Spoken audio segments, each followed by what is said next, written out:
Plastic is a wonderful material, but it causes a lot of pollution because it doesn't break down naturally. Even though it is recyclable, most of it isn't actually recycled.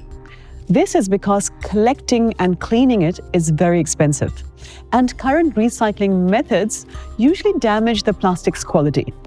However, there is hope in plastic-eating bacteria. About 10 years ago, Japanese scientists discovered that there are these bacteria that can now eat plastic. And now companies around the world are trying to turn this into a real business. Today, we meet an Indian scientist who has developed the same process to recycle plastic using natural enzymes. We at Rain Matter are learning about how climate change is affecting you and me. And more importantly, what we can do about it. Join us as we speak with the people who are working on solutions for India. Welcome to the Climate Conversations. Today, plastic is recycled through mostly mechanical and some chemical processes. Let's understand these.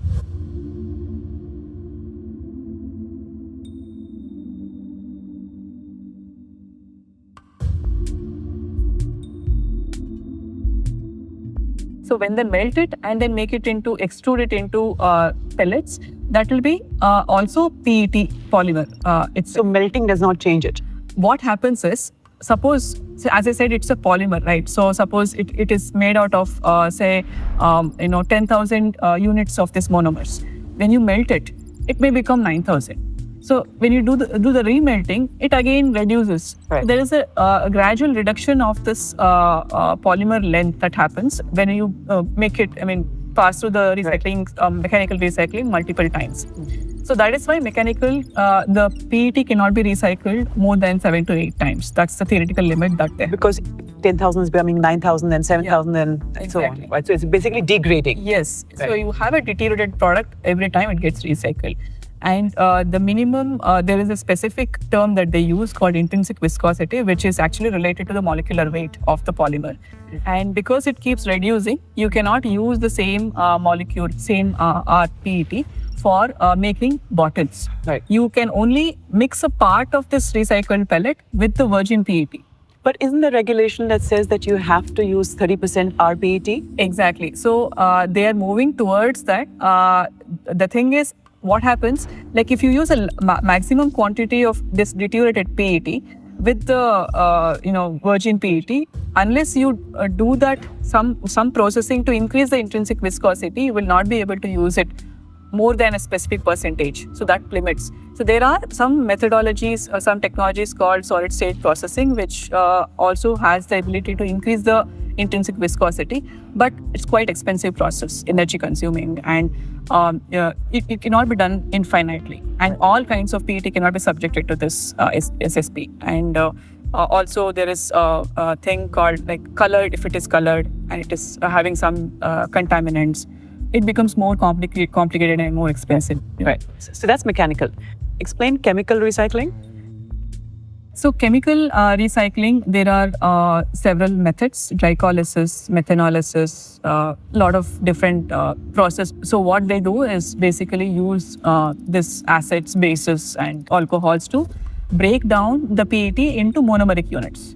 So once it is broken down, you will get different kinds of monomers. They have to purify this and separate the dyes or whatever contaminants that are added, not contaminants, additives that are there in the PET.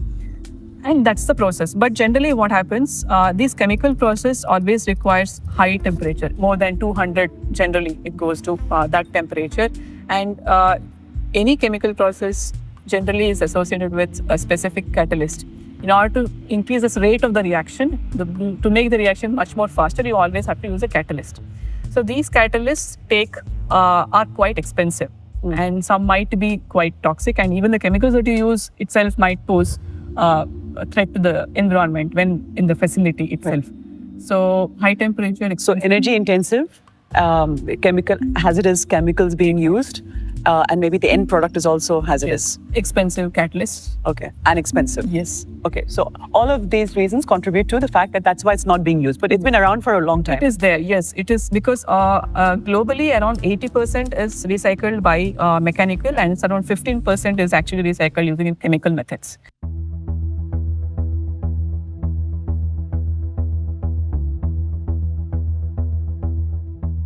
Okay, so now let's get on to Enzymatic. Explain Enzymatic now and also connect it to the Japanese paper that we read. All right. So, Japanese paper is one such enzyme that is actually breaking down PET, and there are several enzymes which has the ability to break the PET. So that one bacteria produces that one enzyme. Huh. But it proved the point that it could be done. Yes. That was the exactly. Oh, yes. Okay. So there are such fungi and bacteria which produces such kind of enzymes which can break down PET. But what happens is, it is like if you keep it today and put the bacteria on the PET, it's not going to be degraded tomorrow. It will take several months and years to degrade that, because the enzyme is very, very slow. So the challenge is, how are we going to speed up the enzyme? Enzymes are biological catalysts. As I said that any chemical reaction requires a catalyst to speed up the reaction. This is also a chemical reaction. When you are either the breaking of bond or making of bond is a chemical reaction. So enzymes are biological catalysts. These enzymes are present in all of us, all living organisms. So not the pet degrading enzyme, but general enzymes. Yeah. So these enzymes, this specific enzyme is able to break down the bond between the TPA monomer and the ethylene glycol. Basically, any ester bond that is there. Plastics are like long chains called polymers made of smaller monomers held together by pretty strong links, which have to be broken. There are 7 types of plastics marked 1 to 7 inside those triangle logos that you see on the bottles. Mechanical and chemical recycling have limits, but enzymatic recycling is the future. Here, bacteria release enzymes to digest the plastic, basically break those links that we talked about earlier. The hard part is finding the right bacteria and changing its genes so it works faster. Now, doing this by hand can take forever, so we use high-powered computers to speed up the research. We have several enzymes which are having the ability to degrade slowly PET. How can we engineer these enzymes to make it faster? That was a challenge that I wanted to address. So I wrote a proposal. There is a lot of research that is being done in protein engineering domain, and since several years. And now you might have read about the AlphaFold and things like that, and how we design the get the structure of the proteins from the sequence itself. So protein is also, the enzyme is also a polymer by the way. Okay. So it's a polymer. For example, suppose if the enzyme is having 200 amino acid long, each amino acid is a monomer. So there are 20 different kinds of monomer that can be present. So the challenge here was, in the case of PET, you have only 2 monomers, TPA and EG, and it's a big chain. But in the case of enzymes, depending on which enzyme you take, it's either, it can be 100 amino acid long, 100 units long, 200 amino acid long, or 300, whatever it is. So suppose we consider 100 amino acid long protein. In order to engineer it, you have to do some mutation, changes in the chemical structure of that. So the chemical structure is dictated by what kind of amino acid that is present in each of this 100 unit. So each position can have 20 different amino acids. So one is already present. So you have 19 different changes that you can do. So in order to make changes in the in one just amino acid, there are 1900 different possibilities if there are 100 amino acid long. But if you want to make 2 changes, that becomes 17 lakh. So just imagine the exponential increase in the number of experiments that we have to do. So in order to do this engineering process, ideally what is supposed to be done is, you mutate each of the position into different amino acid and see what is the activity on the PET. That is the big experiment. So for each mutation, you do this experiment. So doing all these things takes millennia. Okay, it's never possible to do it in our lifetime. So instead of that, because I was also during my PhD, I was also trained in computational part. So I thought, why can't we include rational way of designing this. So then we thought, okay, let us, now there is a lot of machine learning tools that are available. Why can't we make use of this, the data that we have, and also the tools that we are having? Why can't we bring down the number of mutants that can be produced and for testing?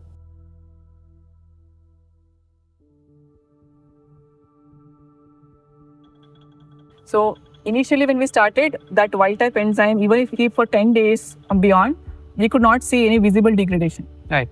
Only if we observe it under the microscope, we could see something. But small molecular changes, we could see that something was degrading. That's it. Okay. But here we could, within 17 hours, we can see 90% weight reduction. Right. That is. And we know this exactly because we put a time-lapse video on the experiment. Exactly, And yes. we saw this.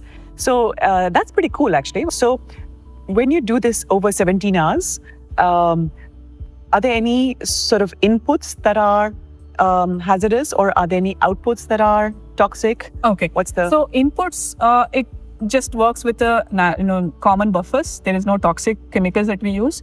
Other than that, enzyme is not toxic at all. And the output, the product that is coming out, that is monomers, PPA and EG.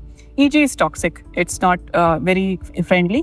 So we don't discard it. We save all the products that is coming. It's also released in a very small percentage. It's not very huge also.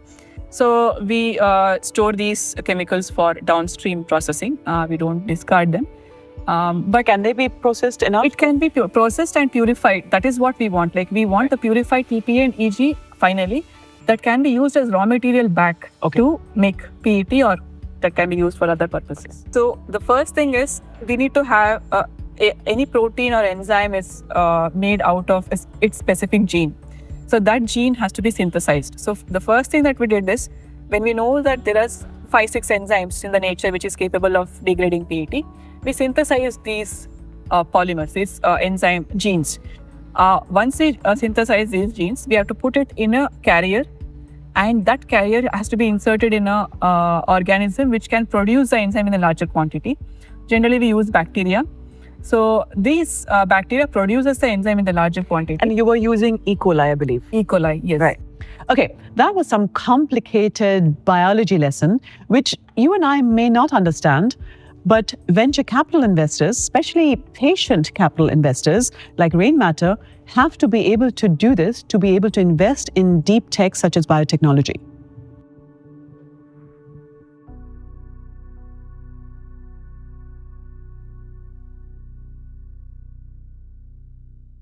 One thing that I feel is both Social Alpha, Rainmatter and FSID realized the gravity of the problem. And another important thing is that they understood the cost that is involved in developing a biotechnological solution.